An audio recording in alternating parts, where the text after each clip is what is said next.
In the early 1990s, the luxury car world was at war. Germany was winning, Japan was rising fast, and America was being counted out. But Lincoln wasn't ready to surrender. Instead, they fired one last, radical shot, a car so futuristic, so controversial, that people still argue about it today. This is the story of the Lincoln Mark VIII, America's bold attempt to kill the Mercedes coupe. By the early 90s, the luxury battlefield had completely changed. Mercedes-Benz wasn't just making luxury cars anymore, they were building rolling status symbols. The W140 S-Class pushed boundaries in engineering, comfort, and price. BMW was capturing younger buyers with performance-driven machines like the 850i, and Lexus had just dropped the LS400, a car so good it genuinely scared the Germans. Meanwhile, Cadillac was struggling to find its footing, and Lincoln was facing an uncomfortable truth. Quiet comfort and boxy elegance weren't enough anymore. Lincoln had already taken a swing with the Mark VII. It was clever, well-equipped, and dramatically cheaper than its German rivals.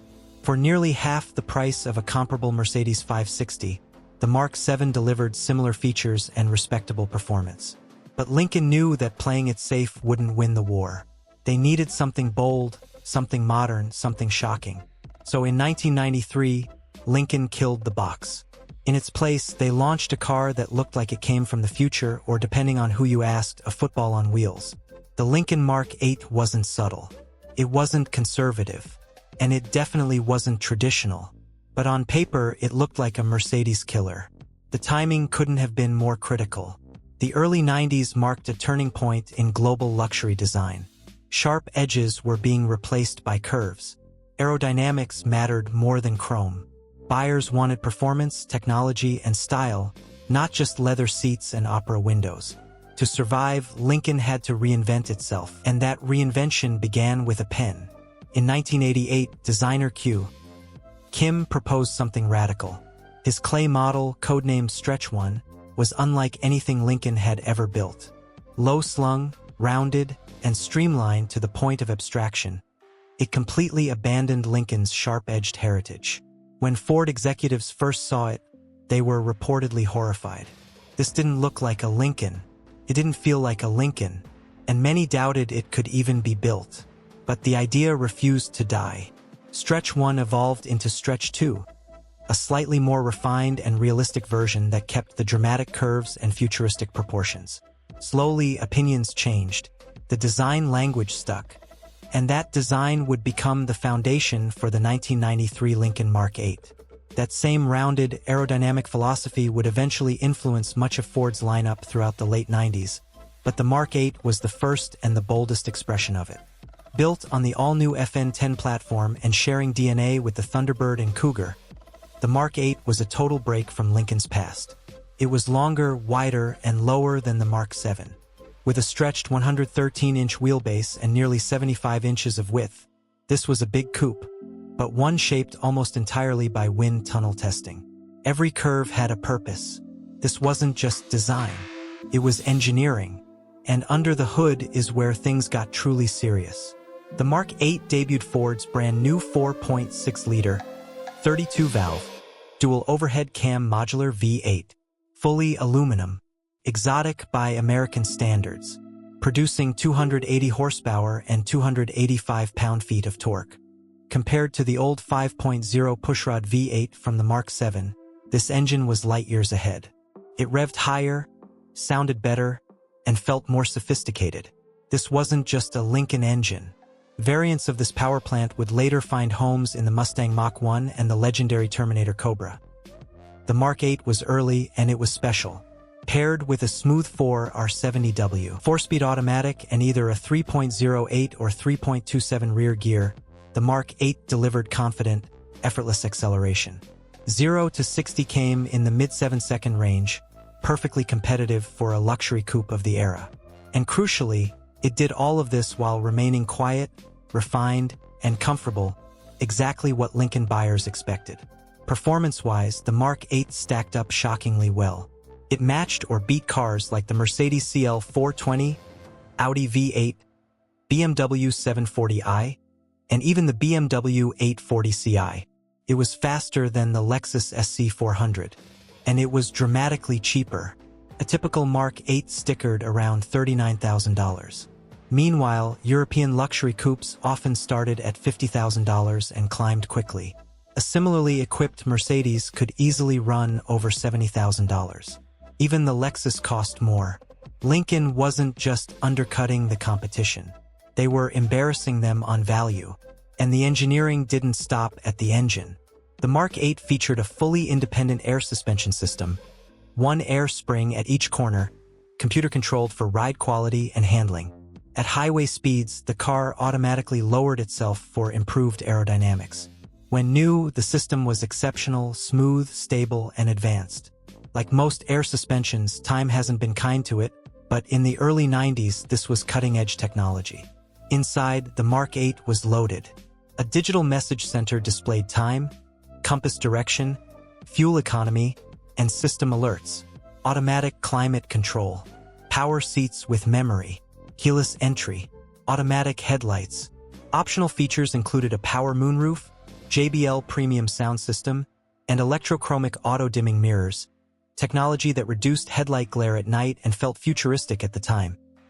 The leather seats were high quality, the front cabin was spacious, and while rear legroom wasn't generous, it was acceptable for a coupe. It wasn't as tank-like as its German rivals, but considering the massive price difference, most buyers were willing to make that trade. If there was one controversial interior feature, it was the dashboard.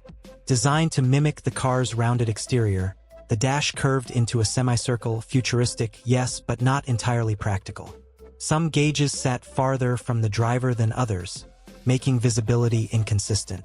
It looked like the future, but the future wasn't always ergonomic. Still, the foundation was strong. And then came the upgrade everyone wanted. In 1995, Lincoln reintroduced the LSC, the luxury sport coupe. The LSC badge had been popular on the Mark VII, and its return transformed the Mark VIII.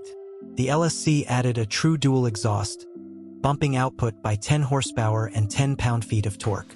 It also received a shorter 3.27 rear gear, replacing the standard 3.08. The result was sharper throttle response, better acceleration, and more personality.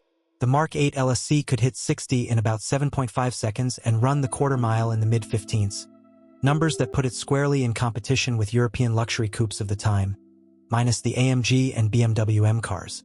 This wasn't an AMG killer, but for regular Mercedes coupe buyers, it offered nearly everything at a fraction of the cost.